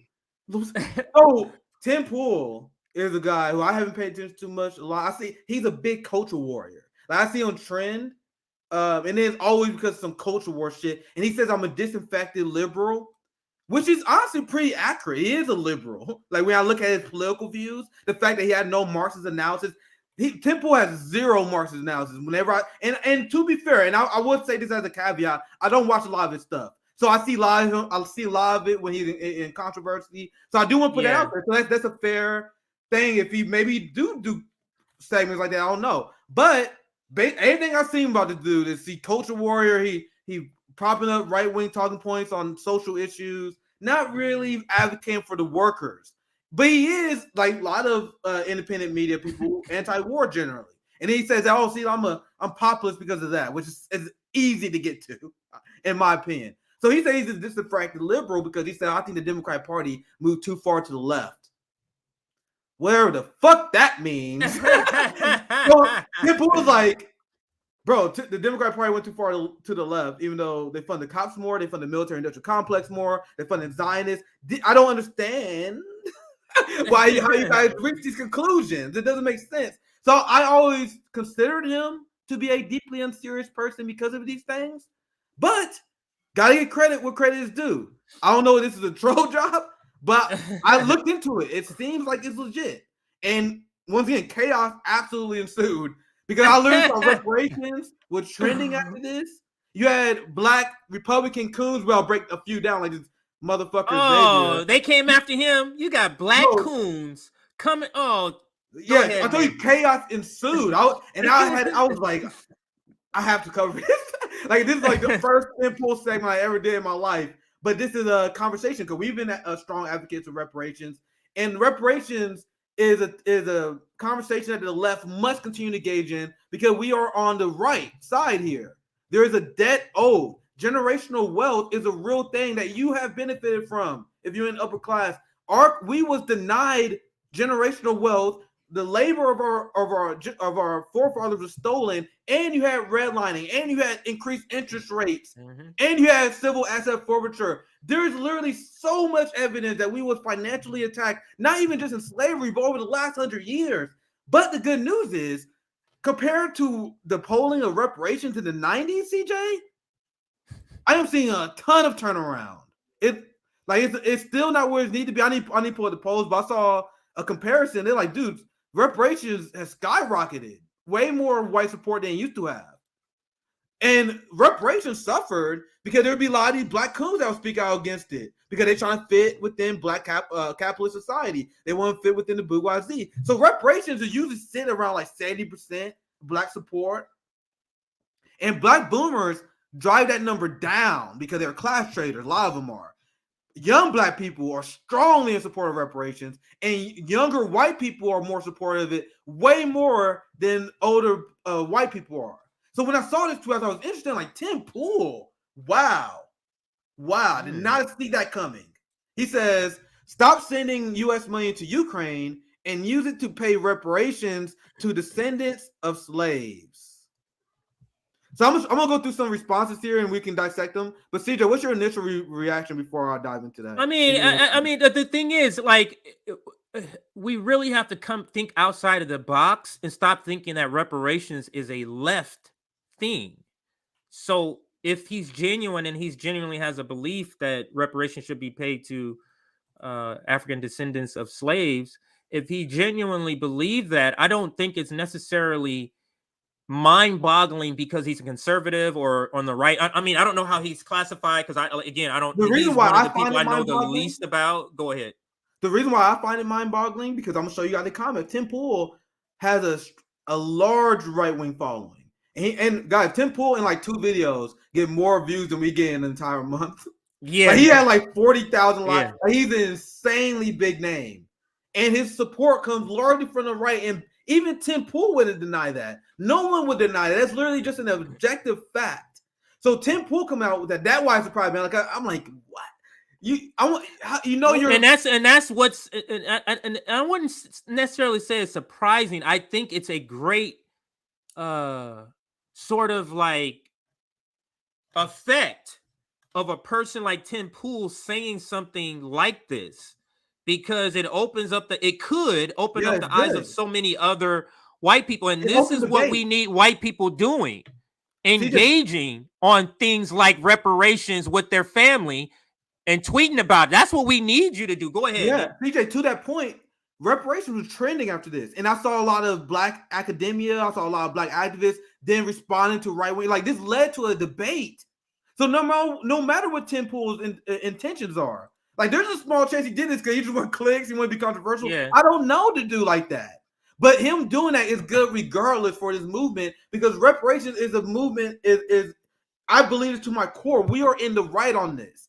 And if more public debate, we will shift public opinion like we have in the last 10 years. So let's go. And now this is the kind of the fun arm raging. I don't know. Fun arm raging part of this because I'm going to show you guys this guy. And I've seen this guy a few times. On Twitter, he's like trying to be the new Candace Owens. He's part of PragerU. What's his name? Oh, Nick. This guy. I cannot believe you did that, nigga. I'm on another tab looking up the same guy. I was about to pull up a tweet from this same guy. This dude. And guys, I don't do segments on Candace Owens. I don't talk about this guy that much because they're irrelevant generally because. They are there to make white people feel better about their racism. So they're like, oh my God, look at this Negro. This is a good Negro. These people have existed since the beginning of time. Ever since the slave trade, he's not new. He's not new. He's not new. Candace Owens not new. None of these people are new. So they are an absolute joke in the black community. On black Twitter, Candace Owens is clowned every day. Like, so this is the point I make to people. Candace Owens and this guy is not tricking the black community. They're not even good propagandists. They're there just to make white people feel better, and they're good at doing that. That's why I'm like, that's, my time. That's how they get paid. That's who they're paying them. Black people ain't paying him this. Where they're getting their money, Candace Owens is getting her money from white people who want black people to think like Candace Owens. CJ, have you ever seen all this is? Go ahead. I ain't heard one person in my entire life who's listening to Candace Owens and giving money to her. Hell, that doesn't exist in the hood. It's just not a thing. She's stealing money from white people. Get your hustle, boo boo. Get your hustle, because you're not stealing our money. Then she's not. She's grifting white people that think, oh my God, one of the good ones. Right. But anyway, let me read this tweet, and I'm gonna give you a reaction to this. On behalf of sane black Americans. Bro, no, this all white people liking this. No one fucks with you because this guy was getting destroyed on black Twitter. Black Twitter was roasting him after this, getting cooked in the 135 quote tweets here. Then he has screenshots everywhere. So, by the way, this is propaganda, but you know what he's doing. This is a PragerU guy. He said, please stop helping us. They're not helping us. This is a debt owed, sir. If you don't want your debt, don't take it, I guess. What do you want me to say? I guarantee his kinfolk want it. Yep. Give it to your kinfolk then, since you don't need it. Like, it's literally clown shit. Go ahead. And I guarantee this black capitalist will take a PPP loan. Talking all this bullshit. They'll take a government subsidy any day of the week. We do not need any more handouts, but you take the PPP loan, I guarantee it. We are equal. We can build businesses. Why do you guys think African Americans are calling for reparations? Our business loans was higher. You had Wall Street that's literally financial war against us. He said, "Stop." Anyway, I'm gonna continue reading it. I don't understand why, as a white person who likes this guy, I don't get. Why do you think you're winning? Why do you think you're winning by this guy saying this? Why do you think? Like, I don't understand. Why does a white person think like, damn, I'm winning? Because I agree with the black person that most black people hate his fucking guts. Yeah, it makes you get what I'm saying? Like, you agree with the person that most black people hate, just you're off of like this sort of thinking, and you think you're winning. I don't understand that. I don't get that. Bro, guys, Candace Owens get roasted on Black Twitter every day, and then the conservatives pretend they don't see it. They didn't pretend they don't see like 80% of black people calling these motherfuckers up for what they is. And then they make millions of dollars. These black people make millions of dollars, and these dumb rednecks don't question why they're doing it. Yes.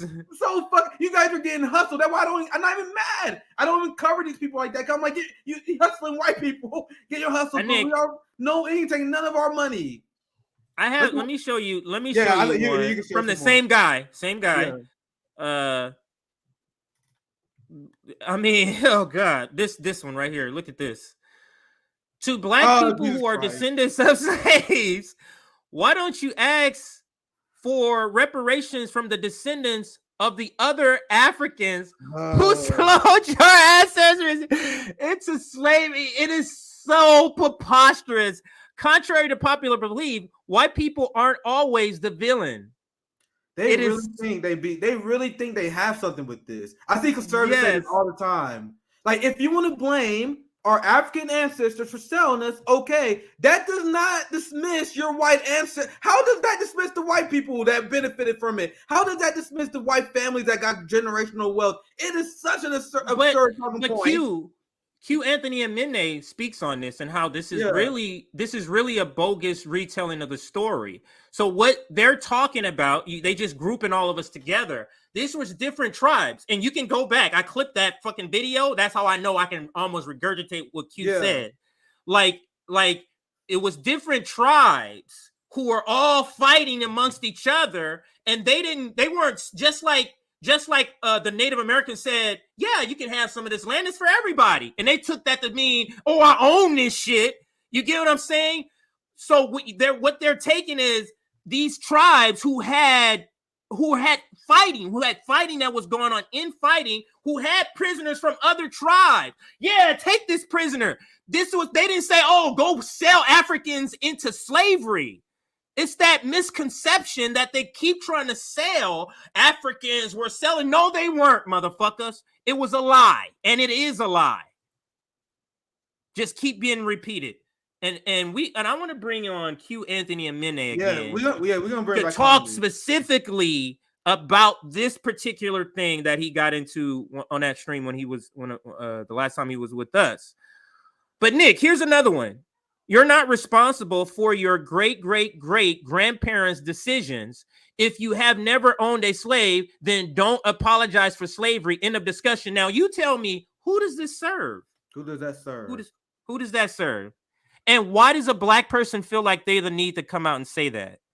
That's what's crazy to me, Nick. This is what Larry Elder does out here. It's like, why do you feel the need? Like, of all the problem that's going on, why is your problem black people wanting reparations? Like, why is that your number one thing? And then poor white people will be like, well, there are a lot of poor white people in this country, though. I'm like, okay, if you're poor, why are you worried about it? You all got no money to take. Then we taking our unpaid labor value back. And there's the obvious moral victory that we have on this. But I am a Marxist, so I like to appeal to people's material interest. And if you're a Marxist, you must be for reparations because we are about paying people unpaid labor value. So reparations is about paying black people's unpaid labor value as a Marxist. So if you're a Marxist, you're not a Marxist if you're against reparations for one. But there's the moral argument for this, but there's also the material analysis for this. As a poor white person, what is your reason for being against reparations? Let me explain this for you people. I'm asking this question. Why are you, as a poor white person, against reparations? And I'm looking at like the 70% of white people, 80% white people poll that against this, right? If black people get reparations that came from our unpaid labor value from the ruling class, what happens to that money, CJ? That money circulates goes back. It really goes back into the economy. Not only the black working class, but it will be. And studies show this. Studies show that paying reparations will lead to a massive stimulus into the economy. You know that gas station you own? Niggas got more money now. Get them the market to start circulating. You got capitalists that always say, "Oh my God, I want black people to go back to Africa," and they're racist because they feel like that black people are not productive enough in society. If we have reparations, if we had the means to climb the social ladder, to get an education, to invest, then you will have a boom. That's what you guys did to the poor white working class in the 40s and 50s. So that's me even going past the moral argument. That's me making the material analysis argument. If you're a poor white person, there is zero reasons to be against reparations. Zero reasons for descendants of slaves. CJ, anything else you want to add? Yeah, I do want to say. I'm gonna go through some other responses too. Yeah, absolutely. Go ahead, CJ, go ahead. Yeah, let me just because the guy, just to answer the guy. He said something about slavery. Basically, reparations has this is to the argument of people want to just boil reparations down. Slavery, I never owned a slave. That's it. It's over. Not alone only generational wealth, Nick, but this is why reparations should be paid. Over 400 years of institutional racism. Racism, 1692, 1865. You have black codes, 1865 to 1866. You have the terror of the KKK from 1865, institutionalized because people in the KKK were judges, were chiefs of police, were politicians. Jim Crow, 1877 to 1955, redlining, 1934 to 1968, war on drugs, 1971 till now, mass incarceration, 1973. Three-strike law, 1993. That's the crime bill, the three-strike law. So it's not just owning slaves. And it's that sort of like trying to break it down to only that, as if all these other things didn't happen, Nick, is what the game is with these black sellouts, these black coons, because they can't argue against reparations when you include all of this. Go ahead. And now you guys know why there's a right-wing freak out over critical race theory, quote unquote critical race theory. And they're literally a right-wing book burning going on right now. The modern age book burning. They banning books left and right that cover this stuff in Florida and the deep South. Because they know if their white children hear this, that reparation number is going to continue to go up like it has. You're going to get more 10 pools. You're going to get Gen Z white people going to continue to support reparations. Nick, there's no way for sisters, right? There's no way for future white people not to be less and less racist. It's literally, as the generations go on, more and more white people, younger, especially as multiculturalism sort of keeps exploding, with people, diversities keep happening, and more it keeps going up. Like, these things are just gonna get people to understand other people's plights, other people's fight, and they're gonna go, yeah, this shit is fucking. The more distance it seems like white people have from that, the more clarity they can say, yeah, this shit is wrong, and black people do deserve reparations. Like, the further we get out, it seems like. Go ahead. Yeah, I'm gonna show you guys this. This is another response I saw, and then we can move on to the next segment. The Hodge twins. Someone else who I vaguely know, because they are twin black coons, right? They are conservatives. Coons. You can say that again. 1.6 million followers. Like, man, this is a one hell of a hustle. Like, you have people who are salty because we criticize their favorite politicians. That's what it is. And then they call us grifters. And I'm like, nigga, if I wanted to be a grifter, I would come out here and tap dance and tell you to vote for Donald Trump every day. We will be millionaires, CJ. Nick, you understand? YouTube will be pushing our shit if we was on here talking about blacks for Trump. Marxists for Trump. If we was on here saying that. There's a black dude I don't remember his name, but CJ, I think you know what I'm talking about. But there's a black dude who started last year who got like 350,000 subscribers already. You guys, you understand? If we're grifters, we're in that black Trump game, motherfucker. You understand? This is where the money is at. Like, just look at all the black conservatives making money, from Candace Owens to this guy. It's money in that particular field, because if you can get a coon, checks. Look at this money. Yes, they just give away money now. They're rich as fuck. Yeah. Sorry, so if you're willing to be that coon, then there's lots of money. And Roman, we all say this all the time. There's literally lots of money. We wouldn't have to be asking and having no fundraisers if we was like, oh, let's just go conservative and start pushing shit like this. Nigga, the only thing we have to do is do a 10-minute video every day talking to people how good Trump is. That's the easiest money on the market, bro. The easiest money. But anyway, this guy, look at what he says. I don't know where he stands on, but I can't wait to see them go all anti-Ukraine all in the sun after they read this. Wait, this is one of the twins? Wait, this is one of the twins? What? That's the Hodge twins who said that. That's their gimmick, man. That's a good ass gimmick, man. You got black twins. Look, they look exactly alike. Dude, that's a killer gimmick, man. And they play very tough. I've seen them before. They play. Yeah, they like comedians. They play the tough guy. Like, I'm tough to it's like. Man. I just couldn't do it. I couldn't do it myself. That's the money. Like, you guys see his timeline is absolute shit, bro. But anyway, anything else you want to add? There was a fun segment. No, but that's Tim Pool, and you said you researched it, and it's pretty legit. It wasn't like he's being gimmicky about this. He was serious about it. I didn't see anything because you never know with these people, but it seemed like he might have been making that point to poke at liberals. So I don't know. So you can make an argument that maybe you don't believe it. Maybe you don't. Has he replied to anybody saying anything? Has he? Maybe you said you had a couple of tweets. Do you have a couple of tweets to show? Yeah, let's go. We can go through real quick. The informal ending of the segment. Because I mostly just want to go with that coon, and then you see the chaos ensuing. You see a lot of right wingers argue against this. What does this guy say? I don't know. They would do both and just print the United States dollar while they take the U.S. debt to 50 trillion. and the Fed balance sheet. See, why should we? I don't know why we should be concerned about any of this bullshit. None of that makes any difference at all. Yeah, like, what does that have to do with a debt? Fuck you worry about the what the fuck you worry about the Who debt cares? for? It's so fucking stupid.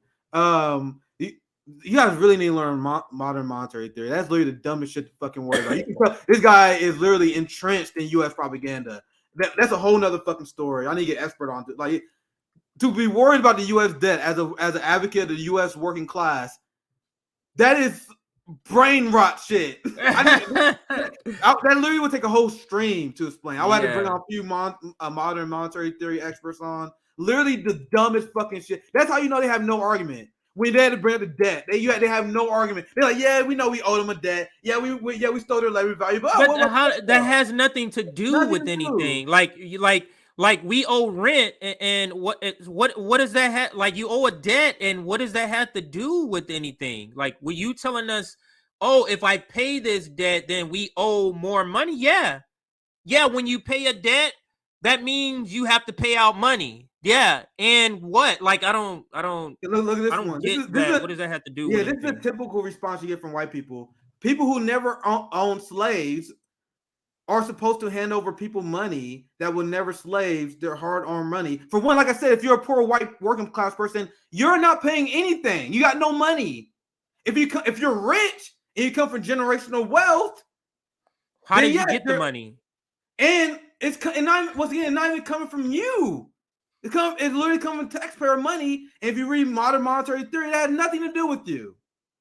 People who never owned slaves are supposed to hand over people money who never had slaves, their hard-earned money. How about they just get a damn job? That's the point, Mindy.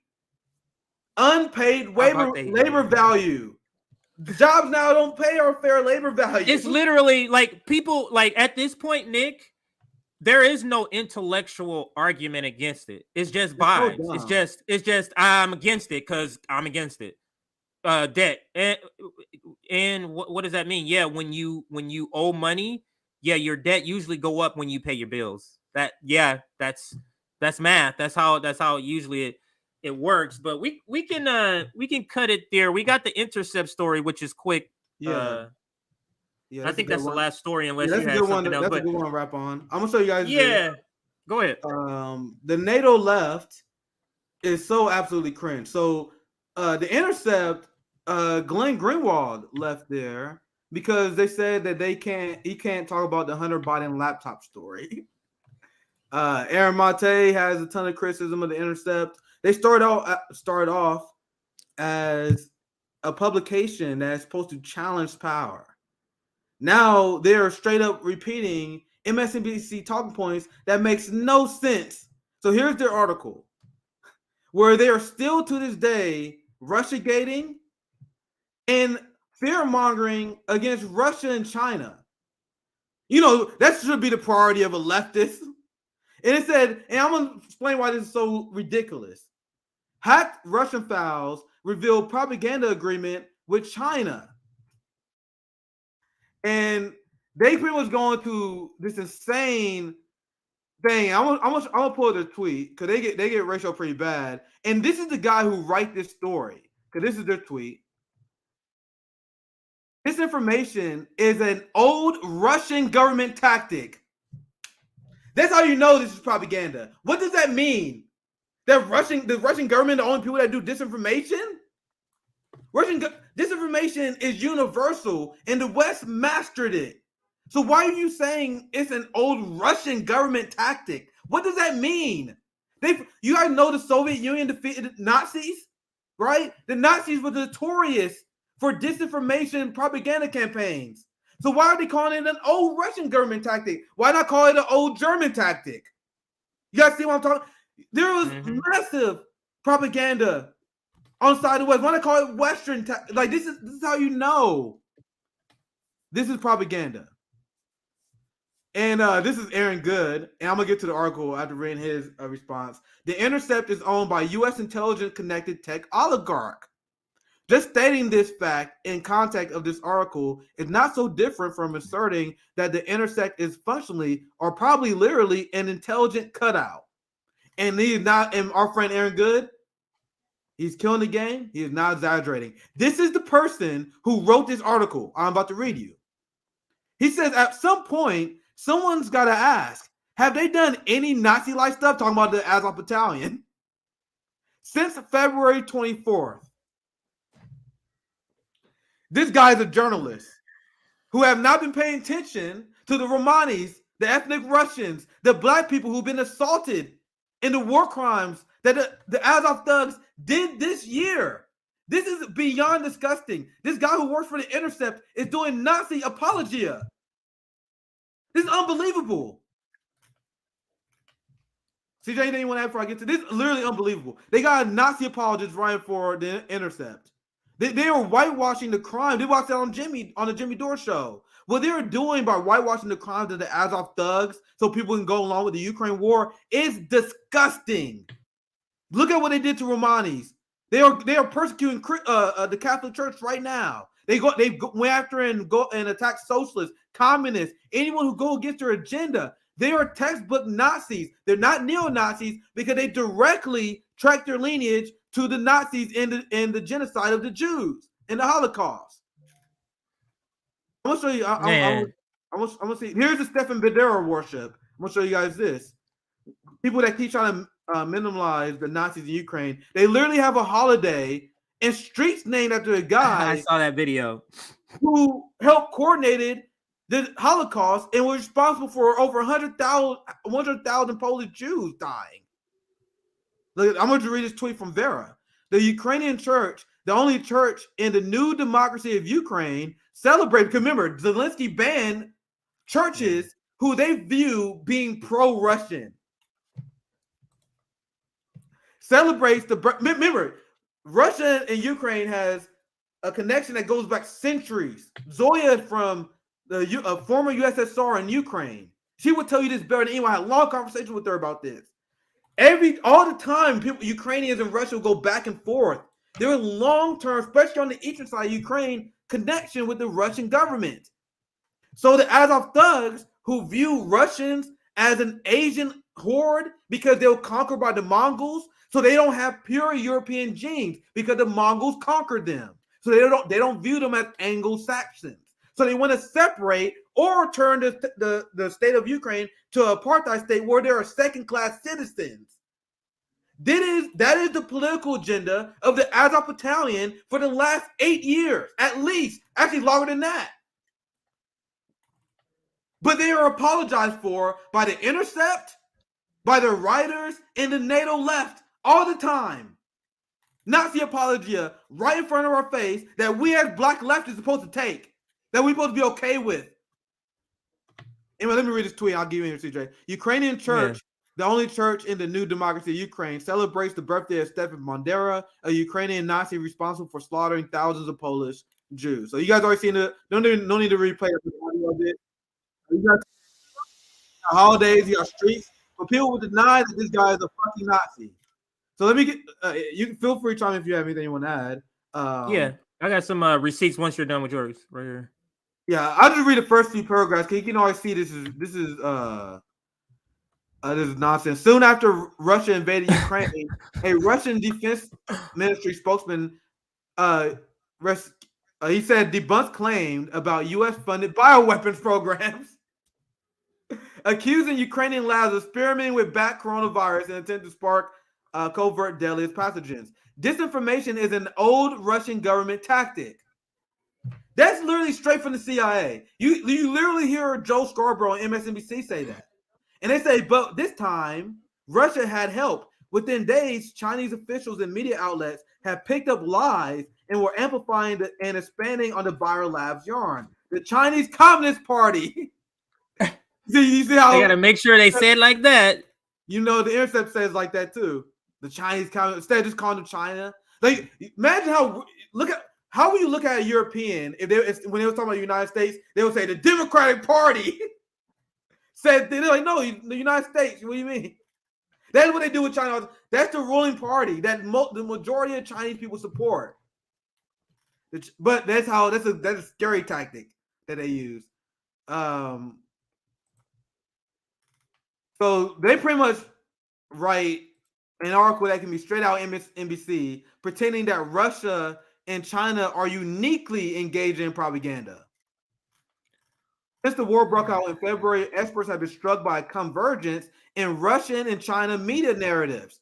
So essentially, according to the Intercept and the Western media, if you don't listen to everything that NATO says about the Ukraine-Russian narrative, you are considered engaging in Russian propaganda and working with them. They literally wrote the same thing about Africa. Remember that story the segment we did, CJ? Yeah. It was like, oh my God, Africa is falling for Russian propaganda. I'll pull up the receipt after your turn because I can pull it back up. I think it fits with this story because they blame Africa for doing the same thing, which is why I'm surprised that the NATO left haven't attacked Zelensky. Haven't attacked Lula yet for what Lula said. It's only a matter of time. Can they? It's only a matter of Can time. they? Like if they do that, they're literally saying, we're really giving up on any sort of Monica on any idea of being considered actual leftists if they actually do that. So what I want to show is just show a couple of tweets from this, and Glenn Greenwald is one of them. Oops. Yeah, he had a very good take on this. Yeah, Glenn Greenwald is one of them. But let's go to my bookmarks here. I think, and I think I had one with Aaron too. Aaron had a really good one on the Intercept, and pretty much people calling them out because they blatantly running away from their mandate that they said they were gonna, and they were getting racial bad on this article and this tweet. They abandoned their mandate of being critical of the Western narrative. That was your job, to be critical of that. So you write this article about Russia and China disinformation, but you don't write articles about the countless NATO propaganda that we do all the time, CJ. There's too much. I literally can't do all the NATO fucking we cut stories sometimes. Almost every week, every show, we are showing you how they lie. But instead of doing that, they were talking about, oh my God, look how Russia and China is lying to you guys. Like, they're not the one propagandizing us. So what is the relevance of this story? Anyway, go ahead, CJ. Let's read what Glenn says. If you go and read all the statements from the 2013 and 2014, from 2013 and 2014 about the Intercept, about what the Intercept was supposed to do and who was it supposed to oppose, it's quite amazing how in less than 10 years, it's turned into its exact polar opposite. Every day, new U.S. national security state propaganda. That's Glenn. And here's Fiorella. Fiorella says the Intercept doing their best hack quality Russia, China bad hit piece. Boring and sad when we can't differentiate you from the Daily Beast. Lovely note about replenishing. Lovely note about republishing when every hack outlet takes what AP says and repeats. I can't wait to get her take on this because Fiorella should be on. I think either tomorrow or Wednesday. We see. We hammer that out. And then this will be the last one. Then I'll pass to you for any other if you had any other. But this is Danny Haifong. Yeah, this is Danny Haifong. He says the Intercept was once considered a top source for whistleblowers and anti-war journalism.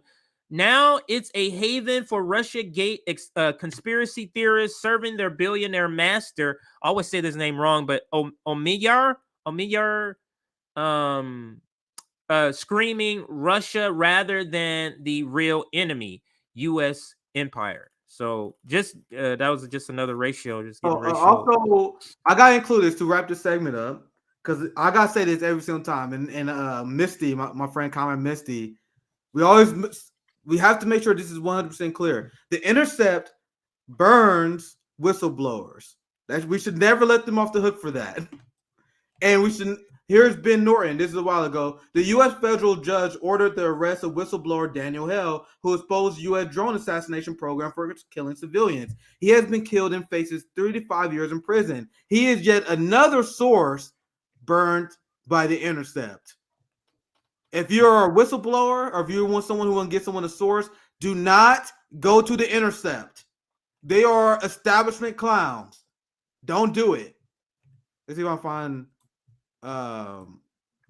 Anyway, yeah, I'll wrap it there. But Here, and they don't even acknowledge they're pretty much they're probably getting for the OC and Syria as well. It's I always gotta make sure we gotta continue to spread the word. They burn whistleblowers. Don't trust the Intercept. But anyway, we can read some super chats and then we can wrap. Yeah, that can be it. But as far as for me, Nick, this story we can in closing, man, this is not to me. Ryan Grimm, we have to understand he's behind this.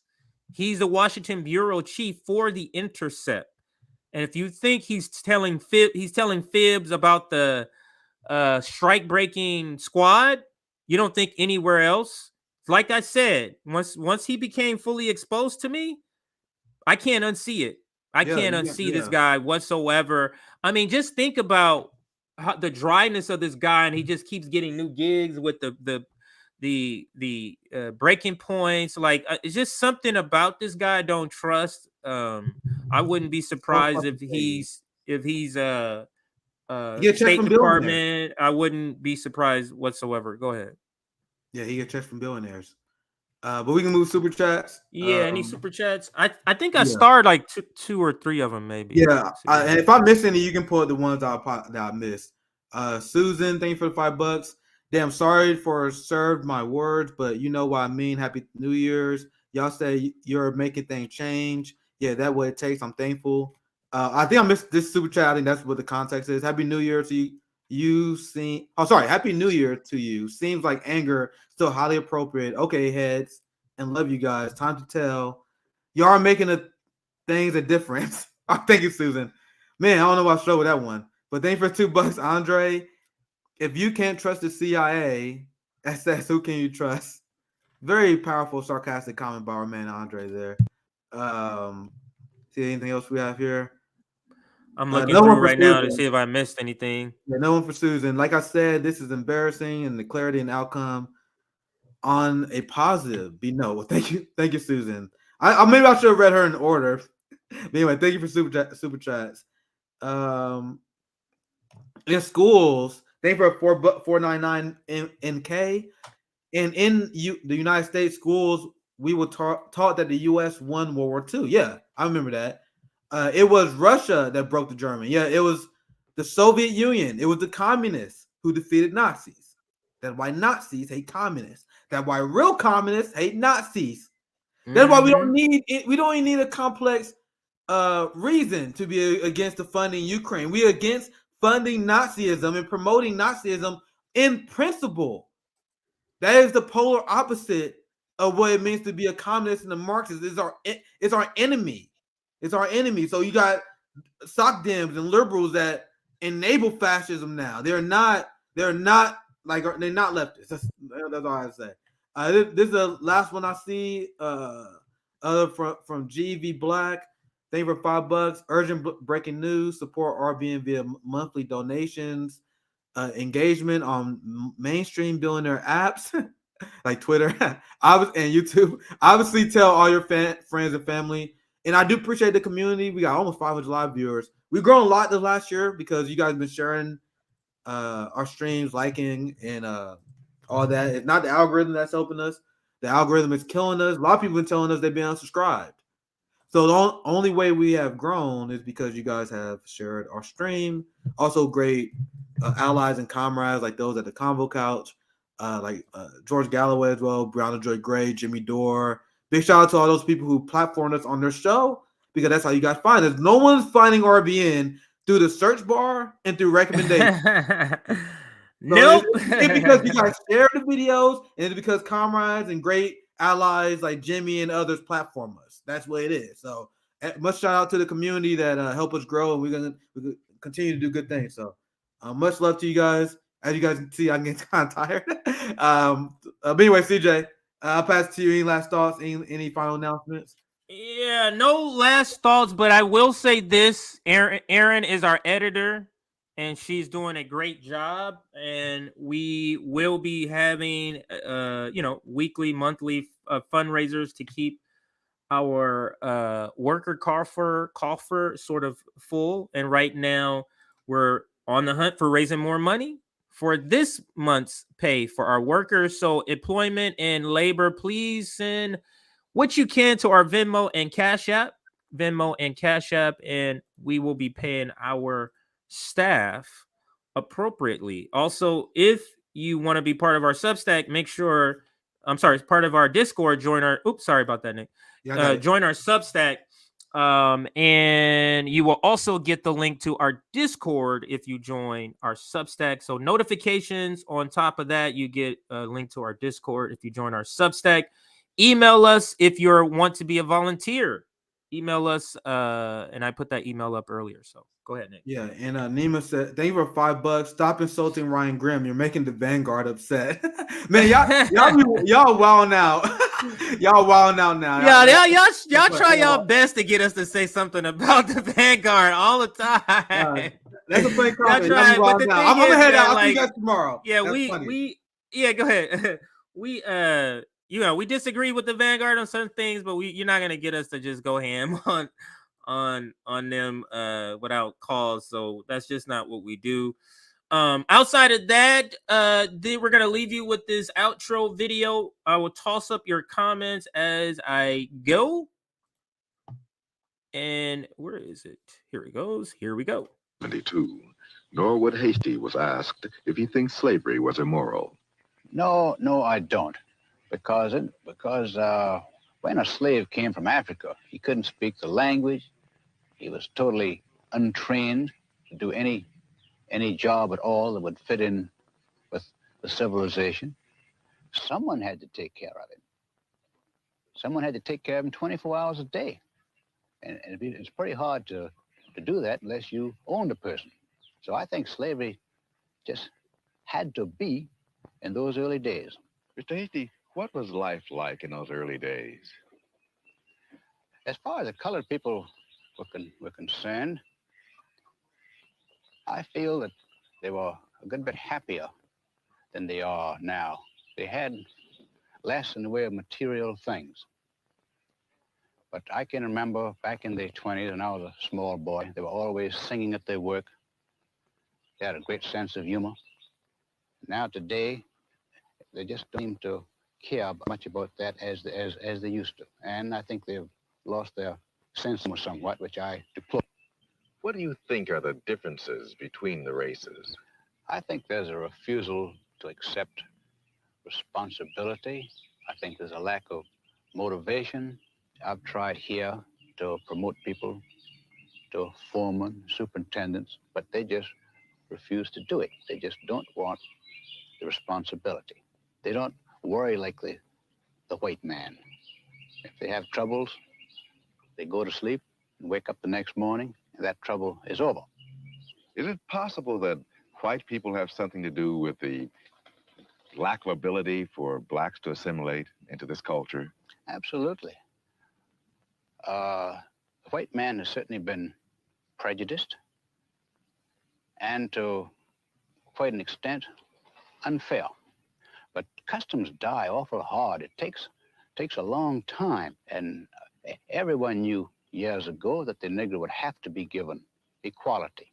But in the South, knowing Negroes as we